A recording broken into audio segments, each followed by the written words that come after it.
name is Shay and welcome to my channel. Today I'll be reviewing Riverdale Season 5, Episode 16, Chapter 92, Band of Brothers.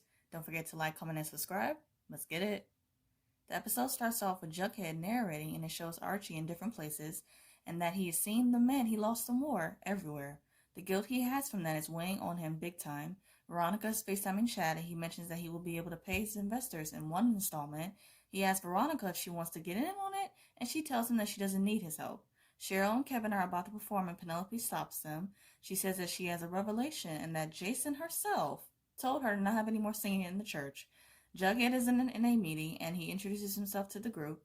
He says that he is 7 days sober and that he is ready to start his apology tour. He goes to Betty's house but she is not there. She is working on the lonely highway and Jughead tells Alice to tell her that he came by. Archie comes to Eric and Uncle Frank and tells them that General Taylor is being honored. He says that he can't let this go and that he is going to do something about it. I know that's right. Jughead comes to Mr. Weatherby to get his teaching job back. Mr. Weatherby says that he will be on administrative leave. Veronica gets a call from a woman saying that she needs to see their books and finances. She lies and makes an appointment for them to come in later next week. Reggie and Veronica talk about this, and Veronica says that Chad wants her to come to him with help, and she mentions that she just needs an influx of cash and brings up the palladium. She says that they can sell the palladium and use that money to pay back Chad's investors. Reggie mentions that Hiram has been in touch with Hermosa and that she might know where the palladium is located. Veronica says that she will call her and Reggie offers to do it. He says that while Veronica was away at Barnard, he and Hermosa had a thing going on. And Veronica's face was hilarious when he said that. She was grossed out. And it's funny how she really felt some kind of way about Reggie hooking up with her sister, and rightfully so. But when she found out about Archie and Betty hooking up after they got back to Riverdale, she wasn't surprised or bothered at all. There's a reason for that. Kevin tells Cheryl that she needs to prove to Penelope that she has the authority in the church. He tells her that she needs to show up her mother, and perform 3 miracles. Reggie gets off the phone with Hermosa and she told him where the palladium is, and he informs Veronica. Uncle Frank asks Archie about his time in the war, and Archie recalls what happened during that time. He mentions the story about him leaving his platoon to look for higher ground, and that when he came back to them, everyone was dead. He says that everyone was dead except for Bingo, and that Eric lost his leg. He says that with General Taylor walking away with honors is not right, and I agree. Uncle Frank tells him that he can't win this fight, and Archie replies that it's worth fighting for and that he will take General Taylor down. Veronica and Reggie are at Hiram's office at night, and they find the palladium underneath the Soda models. Reggie says that they can give Hermosa a cut, and Veronica says that she will host an auction, but she needs to bring someone else into this plan. That someone is Cheryl, and Cheryl is with Veronica at her shop, and she agrees to help her to screw over Hiram, which is always good to see. Jughead is at Pop's, and he gets a call from Sam, and he says that he needs a manuscript ASAP. He mentions that this is his last chance, and Jughead says that he will give him something by the end of the day.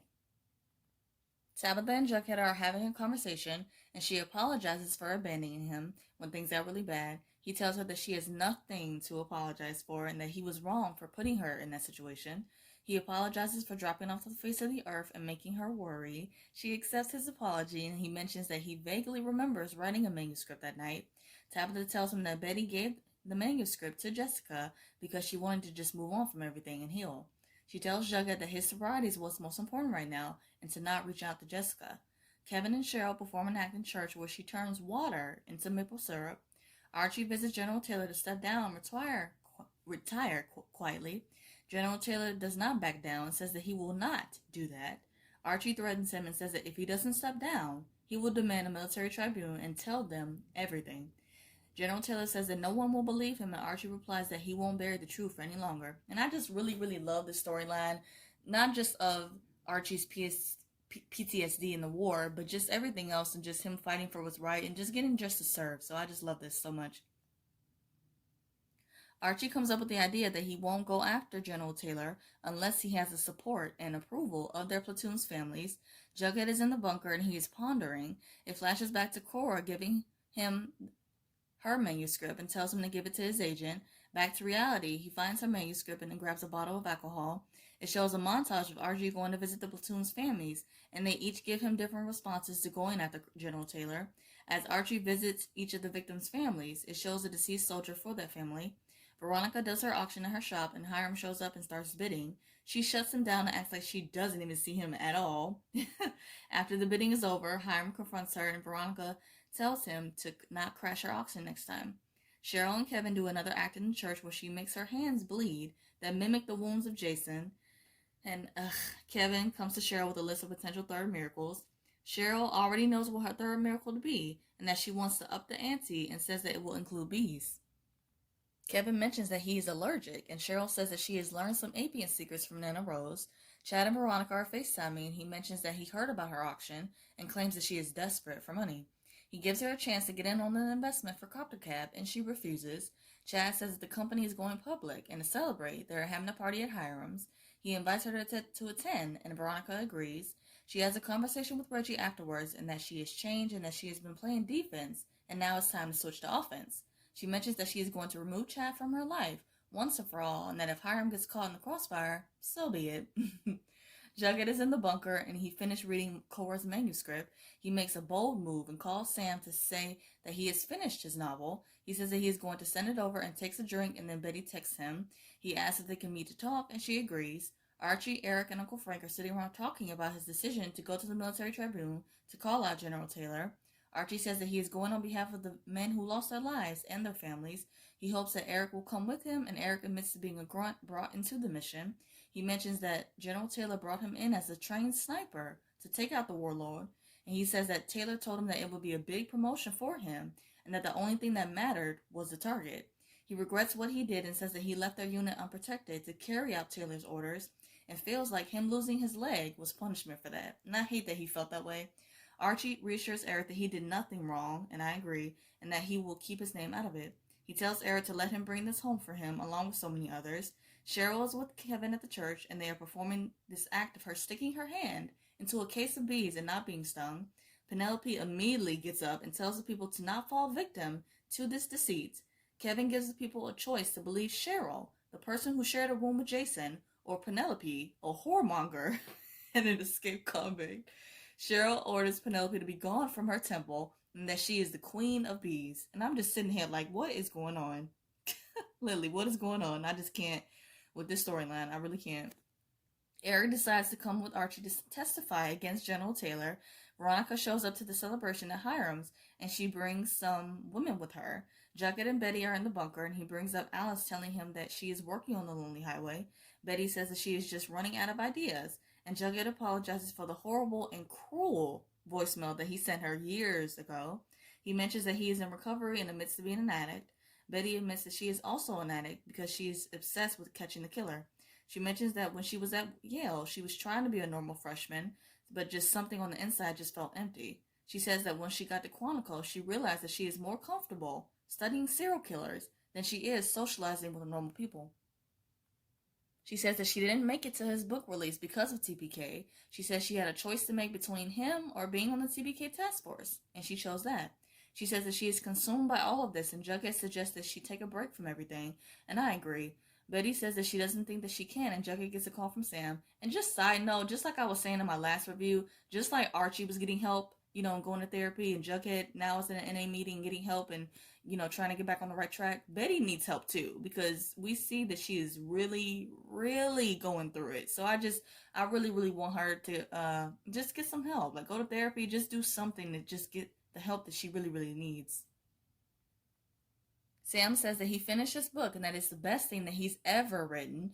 Jughead decides to tell the truth in this moment, and I'm so glad that he did. Confesses that the manuscript is not his, but a grad student named Cora. Sam drops him as a client and tells him that he is talented and hopes that he can get it together. Jughead says that he will send him Cora's contact information. After he gets off the phone with Sam, he turns around and Betty has left. At the party, a guy comes over to Chad, saying that the copter cab just took a big hit in stock. He also mentions that the Wall Beat Journal published an article about Chad being in a helicopter crash, and this was Veronica's sneaky plan all along. She sent the exclusive to a friend at the publication, and then she came to the party to watch everything go down in flames. Love it. Savage! She calls him out in front of everyone, and it was a moment. She tells Hiram that he has lost more than he realized once he looks at his Soldell model. Jughead and Tabitha are at Pops, and he mentions that he is worried about Betty. Tabitha tells him that she is worried about him as well, and that she will take care of Betty. She tells Jughead that his priority should be himself. Jughead asks Tabitha why she's so nice to him. And she replies that he is her friend and that she cares about him. And I'm like, that is not the only reason, because she likes him and she has deep feelings for him. And I really, really ship these two, like Team Tabitha all the way. They're just so cute. Tabitha makes Jughead promise that he will keep going to his meetings, and Jughead agrees. And his reply and his smile when he said that, it was just so cute. Hiram looks at his soda model and realizes that the palladium is gone. Like, ouch. Archie gets a call, and afterwards he tells Uncle Frank and Eric about the decision from the military tribune. Eric is found not guilty of doing any wrongdoing and remains in good standing with the U.S. Army. General Taylor is being discharged without honors, and that is such great news. Betty is about to leave to go to the Lonely Highway when Tabitha shows up at her doorstep. Tabitha says that no matter what she says or does, Betty won't listen. She decides to come with Betty on the Lonely Highway, and I love this. Like, Tabitha is truly a real one, and I just love her so much. Archie, Eric, and Uncle Frank are having a drink at the White Worm to celebrate the victory of justice being served. He cheers to that. Archie says that he is proud to have served with the greatest men that he has ever known, and he makes a toast to the fallen brothers and honors their service along with their sacrifice. He mentions that while they are gone, they will never be forgotten. Kevin asks Cheryl about not being stung by the bees. Cheryl says that she didn't have any ointment on and that something inside of her shifted. She wonders if she is the holiest of holies and that it may be miraculous. And again, at first with the whole church storyline with Cheryl, at least, I was open to giving it a chance, and I'm like, okay, this may be good for her, and maybe good for Kevin as well, because I didn't want to shut it down immediately. But now it's just like, what are we doing here? Like, what is the storyline? Like, what is the logic and just the common sense? Like, where is it at? Because I just can't find it anywhere. And it's just like, everybody else has pretty much a decent storyline, and then Cheryl, y'all give her this for what? I can't even find the words because it's just so stupid. It's so stupid. I just hope that within these last couple of episodes, or even the beginning of season 6, that they could just do better with Cheryl's storyline. I really, really hope so. Jughead is in a meeting. He says that he hopes to make it to being 8 days sober. He says that he is worried about his two friends, and then it shows Tabitha and Betty on the Lonely Highway. The episode ends with Jughead saying that he has a bad feeling about something coming next, and Betty and Tabitha continue on the Lonely Highway. So I'm really, really worried about them, and I just want them to be safe. I hope you guys enjoyed my review of Riverdale. I review other shows like Legacies, All American, Good Trouble, and some other stuff. And if those interest you, please check out those videos on my channel and subscribe. I hope you guys have a great day, stay safe, and see you guys next week.